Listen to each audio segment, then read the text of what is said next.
So I'm going to repeat what we're going to study just briefly as an introduction. So last time we did chapter 2.1, ubiquity of bacteria, and we're on page 57, and we did now finish up the questions. And I also did chapter 2.4, growth pattern in broths. And we also finished questions. So now let's turn to the chapter 2.1. And I want to invite someone to share with us about your plate. First, the plate with 3 sections. Do you have anything very interesting you want to share with us?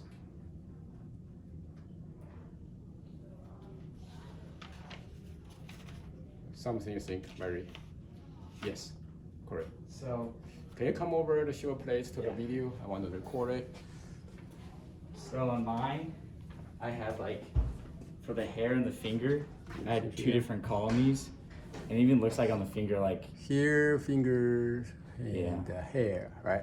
Yeah, it looked like even maybe 2 colonies mixed on the finger, because there's yellow section of it, and it's also a white section. So maybe that's 2 colonies potentially grown together. Yeah. And then I also had some different shapes of them. Some of them are just circular, while some of them are they're more almost like clouds. They look like. And you have your phone, right? From your phone? Yeah, I did. My phone is this big white one right here. Okay. Okay. Yeah. Can you go to check the reference pictures? Yeah. Make your best estimate of the species, possible species. And tell us about the number of a picture.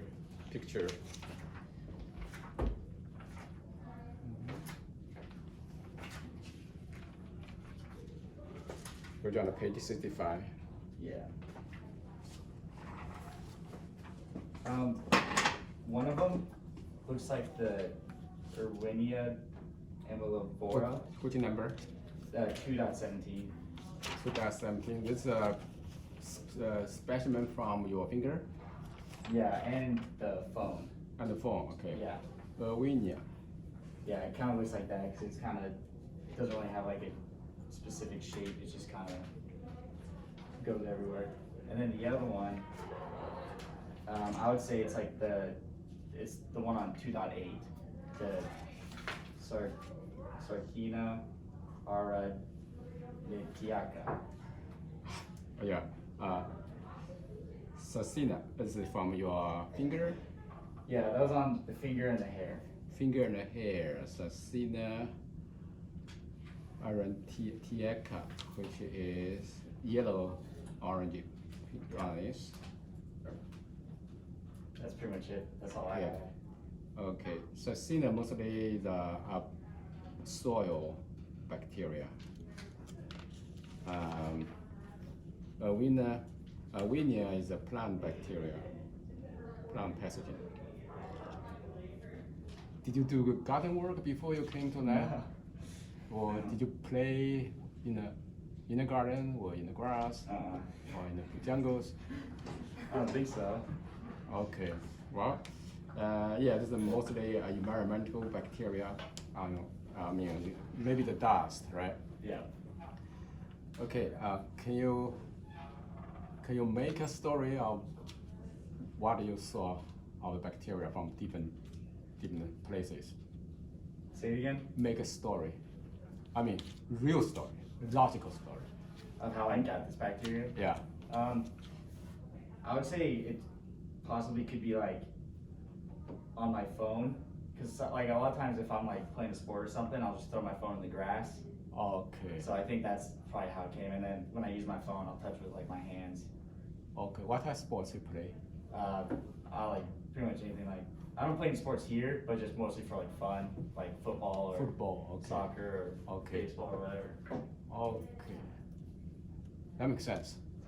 It's mostly a microbial ecological, environmental, species, and human interaction. Good job, Corey. Okay. Anyone want to share with us about your cough? Any bacterial cough from your respiratory tract? If you didn't see anything, you don't say anything. But if you have some interesting microbial colonies,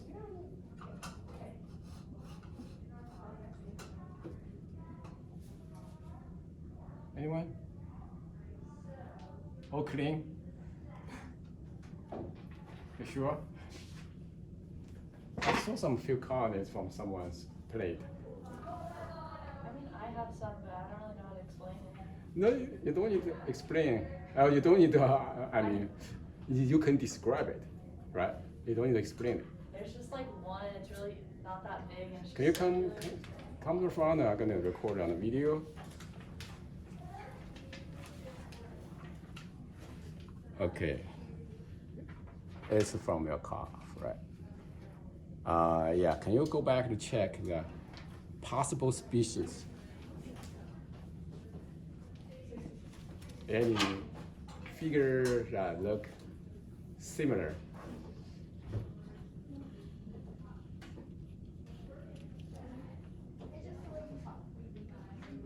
The one on 215, I'm not even gonna try to say it. Alcaligenes, faecalis? Yeah, that one. That one it kind of looks like. Yeah, but the color is not right. Yours is more. Yes, it is. It's old.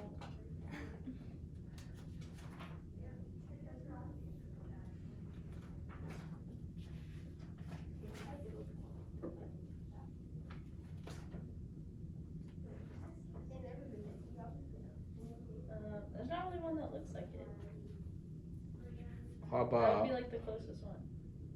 Oh, which number? The 215 one. 215 Yeah. or 214? 15 or 14, which one is closer? 15 looks closer.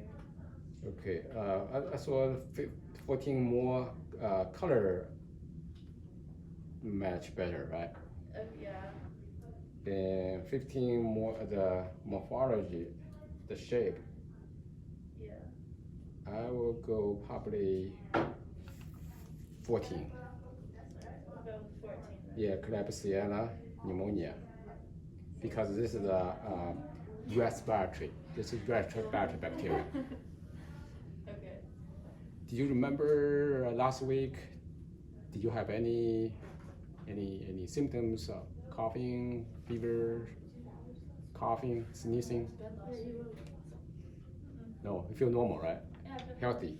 Yeah, the Klebsiella pneumonia is a pathogen of human.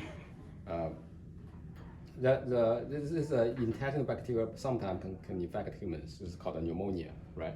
Pneumonia. But so yeah, humans they can be a part of a member of the normal flora.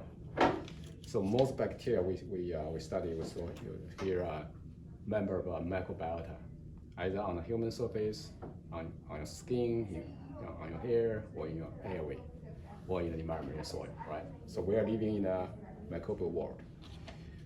Okay, good job, give hand. Okay, before we close this chapter, I want everyone share with us about what can you say about this lab,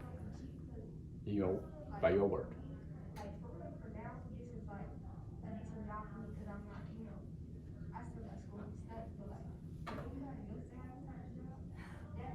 What can you say?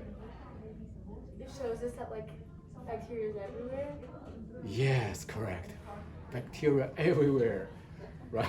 In the air, from your nose, from breathing, from your fingers, from cell phone, and everywhere, right? This is a word. This is Louis Pasteur's conclusion. Environment is filled with the microbes. Right, buddy? Okay, now let's turn to the chapter 2.4. Okay, 2.4 is about liquid broth bacteria. We use a Pseudomonas aeruginosa liquid broth inoculated into the nutrient broth. So I want you to observe. Anybody want to share with us about your tube? You don't need to explain everything. You can describe it, right? Then we can discuss about the possible interpretation. You want? Yes, you can come over and we're going to record a video. Yeah, hold tube to the glass part. Yeah, hold the glass part. Oh. Yeah, because it may drop on the floor. Yep, that would be bad. Yeah. So this is a tube, Pseudomonas aeruginosa. And can you describe anything you see? I don't know what it's called, but it starts with a P, like the stuff that's on the top. I think that's what it is, like almost looks like fat, but like it's not fat. So on the top, Yeah. there's, Yeah. do you have a name for it? I think it starts with a P, but I don't know how. P or B? Maybe it's V. B. Ask your friends. Is it a P or a V? That's what I thought. but- Cool. If you start with a B, B as boy.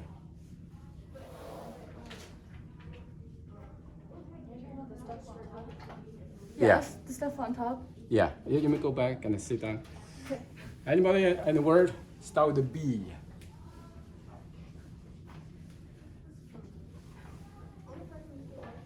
Pseudomonas aeruginosa is aerobic microbe. Aerobic meaning it'll be growing a lot faster with the air. So on the surface, is between air and the media, there's a lot of oxygen, right? This is why they grow a lot faster and form a layer of bacteria. So this layer has a name. Start with B. B. Second letter is I. It's like a biology, 3 letters, bio. Find the word? Everybody? Anything you heard from our lecture? Anybody? Any word?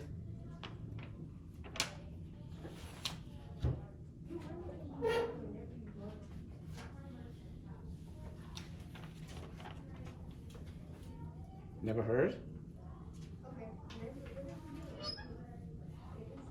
If you didn't brush your teeth for 10 days, there's some filmy structure on the surface of the teeth, and there's a name for that.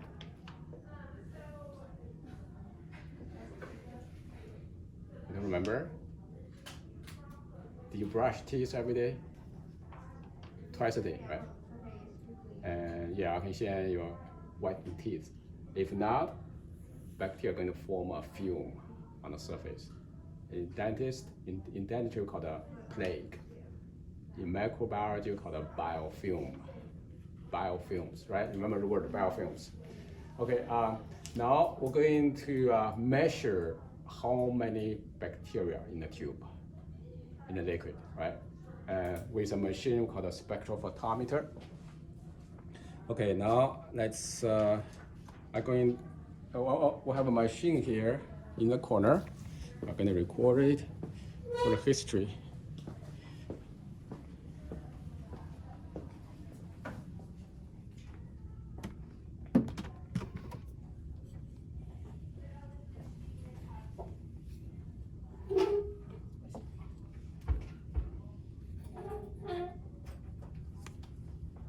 Yeah, everyone come over and form a circle. We're going to talk about this machine.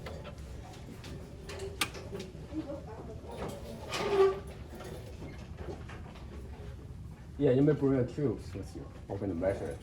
Yeah, bring a tube with you.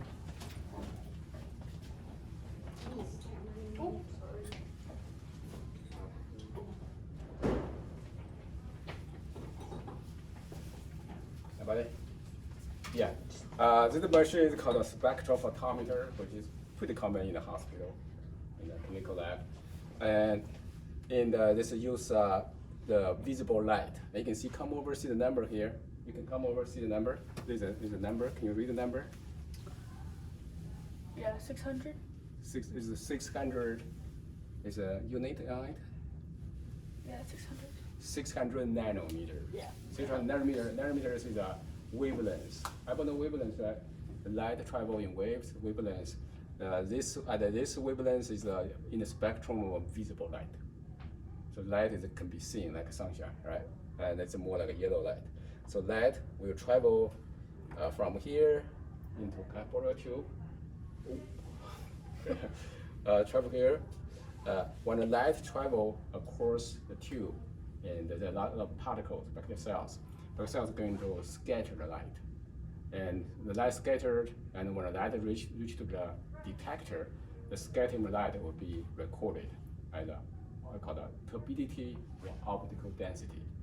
Right? This is the optical density of 600 nanometer. So we're going to measure it, and we're going to have a water as a reference.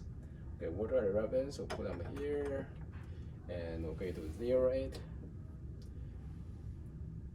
So when the stop blink, okay, that should be 0 in a few minutes, few seconds, not a few minutes.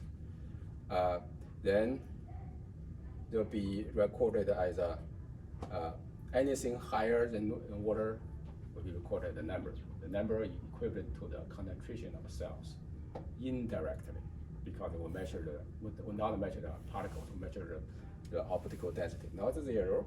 And who want to go first? Maybe Martin, you could go first. Yeah, you could go here, then insert into the slot, and then. Well, it's kind of weird. I think the sunshine too strong. It's kind of an interference of the sun.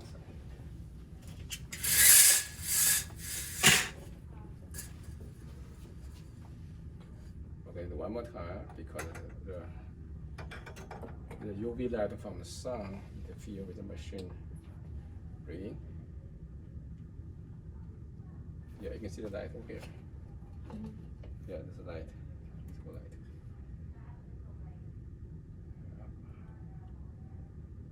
Okay, it's coming. Yeah, and you can see the number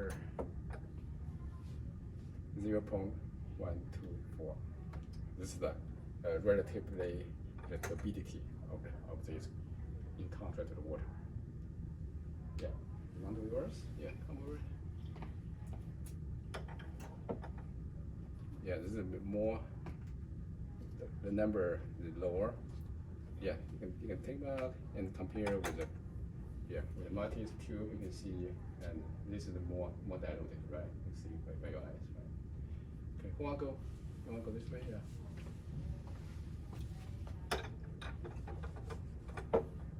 Yeah, this is the turbidity of your culture. Yeah. Follow the circle. So when you're done, you may go back to your desk, and we'll continue our new project today. Okay, it's yours. It's about 0.1.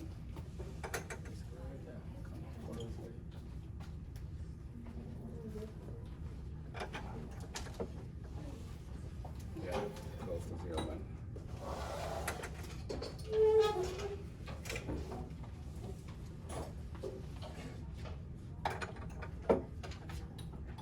Yeah, it's more diluted. Yeah.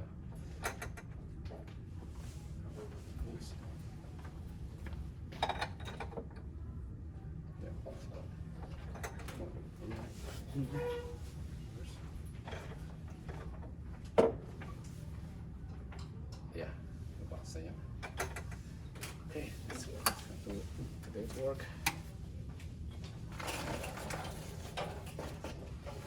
So today we're going to study the oxygen level. In fact, the oxygen on the growth and my camera. So which is on the chapter 2.7. Yeah, let's turn to that chapter. Now we're going to study today's new project.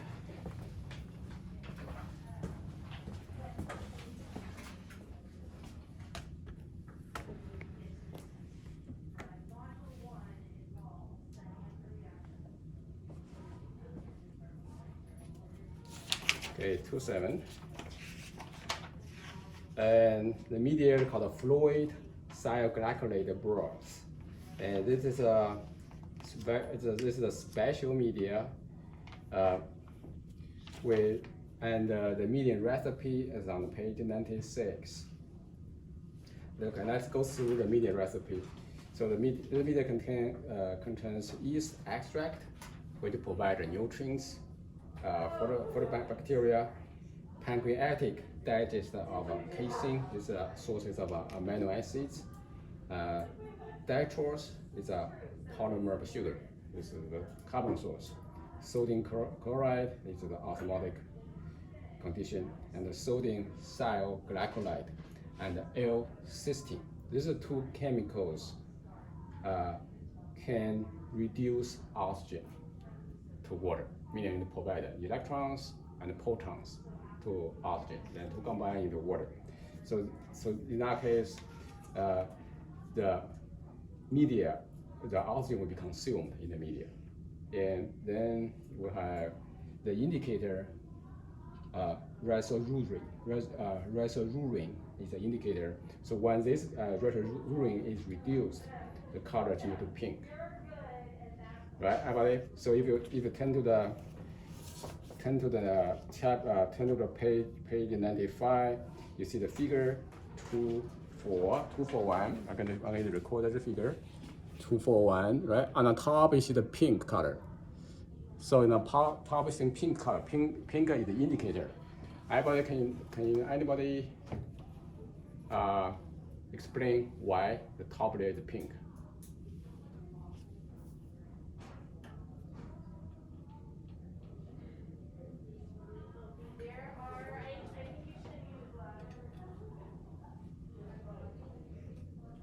Anybody? Why to make it pink? Is it because it's oxidized at the top?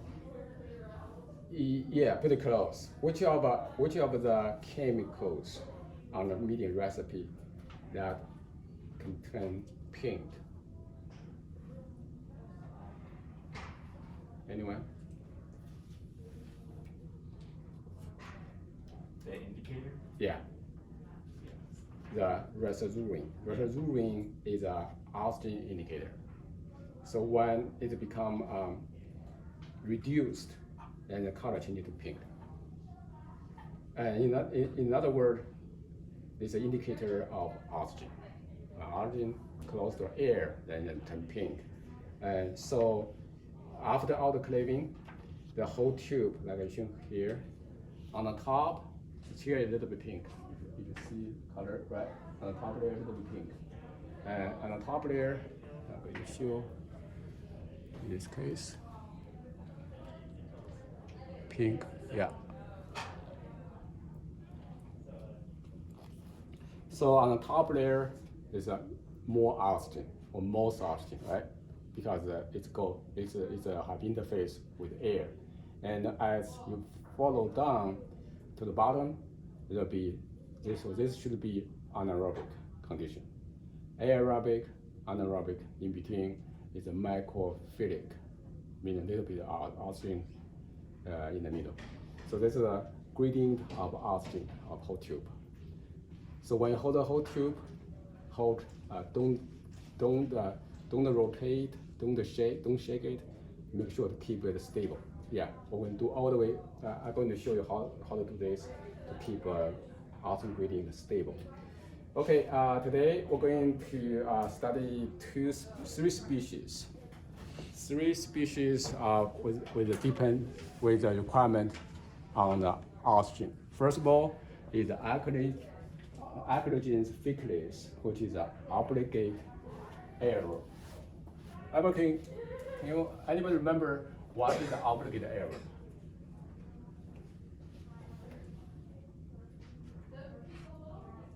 And what is the aerobe? Isn't it bacteria that requires oxygen to grow? Yeah, aerobe is a bacteria that require oxygen to grow. Obligate meaning absolute requirement. No oxygen, no growth. That's what it means. And the second is an obligate anaerobe. It's opposite to the aerobe, meaning there should be no oxygen for them to grow. With oxygen, they never grow up, or they be killed. And the third one is the Clostridium sporogens. And last one is the Escherichia coli, which is called so-called facultative anaerobe, meaning they can grow with or without oxygen. With oxygen, it grew better. No oxygen, it grew a little bit poor or slower. Okay, this is 3 species we have here, and this is the E. coli. So everybody can have E. coli here, have your E. coli, and for Alcaligenes and Clostridium, we're going to have 4 each. We're going to share for this, and you're going to take 3 tubes for each person, and we have tube racks over there. Whenever you hold it, make sure hold it, keep it stable. Yeah, don't shake it. And when you do the inoculation, let me do one more demonstration of inoculation of the type of media.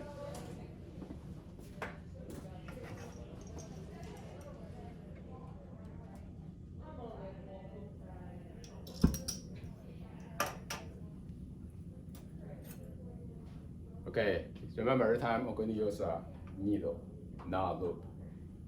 Why we use a needle versus loop? Because loop going to disturb the breathing, destroy the breathing, right? Because the polymer and polymer loop have a large surface area.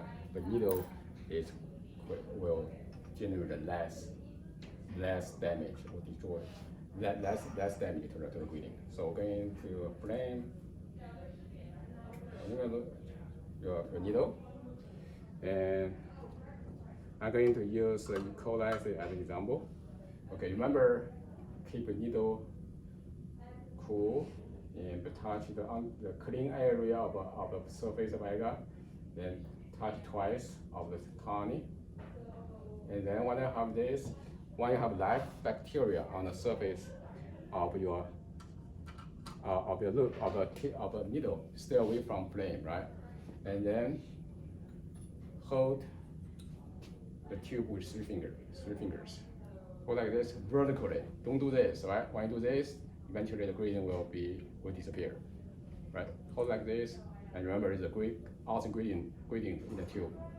And open it up, then you go straight, all the way down straight to here. Don't shake it, don't twist it. Just put it in, put them out, slowly, gently, and close it. And make sure all straight, vertical, right? Don't shake, don't rotate, don't twist it, and put it back. Then flame your needle. Then you're done. Right? Everybody, now it's your turn. Come over and please find the tube rack first from over there. Or even share, if not enough, we can share the tube rack.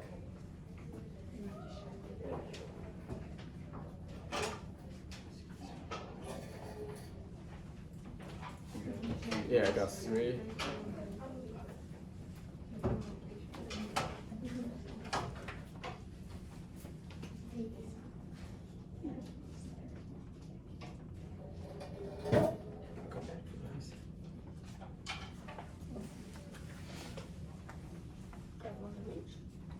Yeah, E. coli I can take for everybody,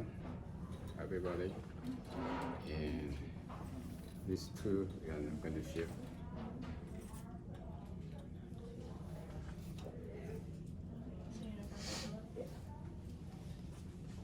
These ones? This is for sharing, yeah.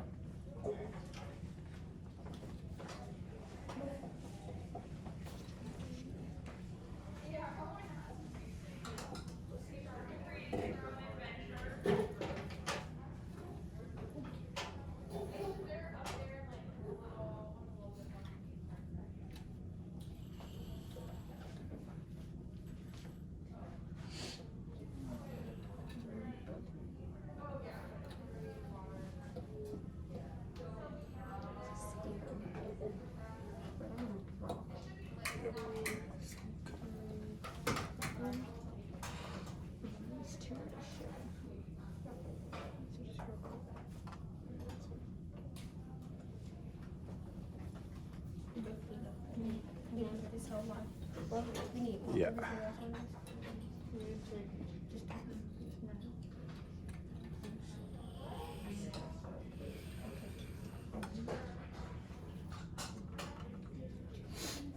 You can share. Yeah, sure. Oh my. I don't have one. Where's yours? He said everything. I don't need it. We just need one plate for us to share, right? Yeah. In 3D. Yeah, this for share and Ecolite will have many. These don't really matter. I was just gonna throw anything down for me. These aren't. Well, 2 more master plates if you want.